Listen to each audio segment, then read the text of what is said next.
बिस्मिल्लाहिर्रहमानिर्रहीम। अस्सलाम वालेकुम नाज़रीन। इफ्तारी में अगर आप रायते या दही का इस्तेमाल करेंगे तो आपको एक बेहतरीन टिप बताने जा रही हूँ, जिसको आपने मेरे बताए वो तरीके से तैयार करना है और फिर इस्तेमाल करना है। अक्सर रायता वगैरह दही या वगैरह मार्केट से ख़रीद के लाते हैं, तो आप घर बैठे ही आप वही रायता या वही आप दही बना सकते हैं। नाज़रीन, ये चीज़ें आपको जो वीडियो में दिखाई जा रही हैं, आपने इनका पाउडर तैयार करना है और फिर आपने 1 चम्मच पाउडर दही की मिकदार में, आप जितनी दही की मिकदार लेना चाहें उसमें 1 चम्मच इस पाउडर को ऐड कर लेना है।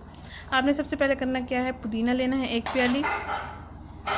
1 प्याली आपने सब्ज़ धनिया लेना है। सब्ज़ धनिया को आपने धो लेना है और फिर इसको खुश्क कर लेना है अच्छी तरह से, और पुदीना को भी आपने अच्छी तरह से धो के खुश्क कर लेना है। 1 चम्मच आपने सफ़ेद ज़ीरा लेना है और 1 चम्मच आपने काली मिर्च लेने हैं। आइए इसको बनाते हैं।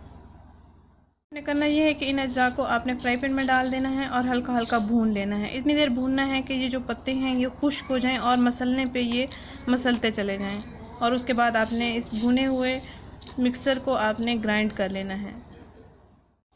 नाज़रीन, इन अज्जा को मैंने भून लिया है, हल्का हल्का इतना भुना है कि ये पत्ते जो हैं खुश्क हो जाएँ और मसलना इनको आसान हो जाए। अब आपने इनको ग्राइंड कर लेना है। हल्की हल्की इसको हवा लग जाए, ये बहुत गर्म है। और उसके बाद हमने इसका पाउडर तैयार कर लेना है।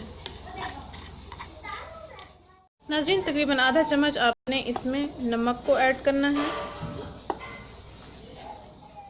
देखिए, मैंने इसको पीस लिया है ग्राइंडर में। अब मैं इसको दही में ऐड करूँगी। तकरीबन 1 प्याली आप दही लेंगे तो उसमें आप 1 चम्मच इस पाउडर का ऐड कर लेंगे।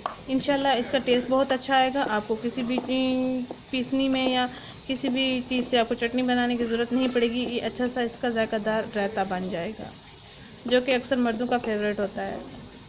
किसी भी चीज़ के साथ आप इसका इस्तेमाल कर सकते हैं। ये पाउडर आप कुछ दिन के लिए महफूज भी रख सकते हैं।